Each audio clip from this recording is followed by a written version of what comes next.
Mary Padi, a former convener of the Umkhonto we Party in Mpumalanga, has called for the immediate suspension of the party's deputy president, Dr. John Hlophe, over allegations of harassment. Padi, who insists she remains the Umkhonto we Party leader in the province, claims Hlophe made inappropriate advances towards her and has expressed her willingness to pursue the matter in court. The allegations surfaced after a letter Padi wrote to the party president Jacob Zuma regarding Hlophe's behavior circulated widely on social media over the weekend. The letter reads as follows: Dear Mr. President, Umkhonto we I trust this letter finds you well. I write this letter to you to express my concern about the events that have been unfolding in our beloved party Umkhonto we, especially the events that relate to myself being victimized through the various propaganda and false accusations placed upon my name. I would like to put it on record that these accusations have been escalating since the Deputy President, Comrade John Hlophe, made sexual advances towards me that I did not appreciate. As a leader in Umkhonto we, I take the matters of ethics and morality very seriously and with the mandate to serve and deliver to our people. As a woman, I'm being vilified and victimized since I refuse to give in to his attempts of spending the night with him as favors on August 4th in 2024. He sent a text with effect of 6 minutes to 11 on that day after we had a leadership meeting in Nelspruit.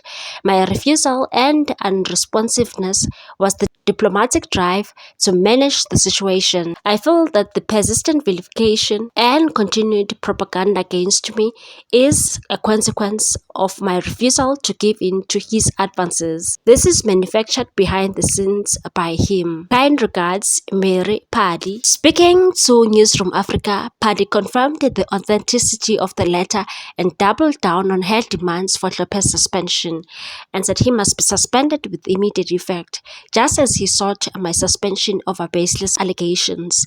This will show that the MK party is serious about protecting its members and ensuring justice. Padi claims she has evidence, including messages, to substantiate her accusations. She criticized Zuma for failing to respond promptly to her letter and urged the party to take decisive action. When asked about the perceptions that her claims might be dismissed due to her being a disgruntled member, Padi responded and said it would be unfortunate if the MK party brushed off these allegations. This is about addressing the mistreatment of women in politics, ensuring that leaders who stand up for justice are heard, and creating a safe environment for all members. Padi rejected suggestions that her motives are driven by personal ambition and said if the party believes I'm here for position, they must think again. I supported the Umkhonto we Party and its leadership even when it wasn't popular to do so. Padi's relationship with the Umkhonto we Party has been fraught with controversy. In November, she was dismissed of accusations of financial mismanagement and allegedly plotting to assassinate a rival. However, in December, the Mpumalanga High Court in Mbombela ruled in her favor, reinstating her as the convener in the province and a member of the legislature.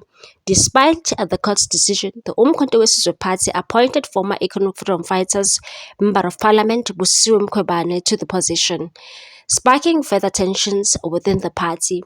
Padi's allegations and her public outcry pose a significant challenge for the Umkhonto we Party, particularly as it grapples with internal disputes and questions about its commitment to accountability and gender equality.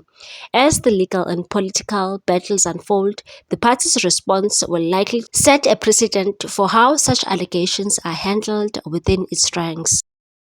What's your take on this one, people? Thanks for watching. Please subscribe for more news.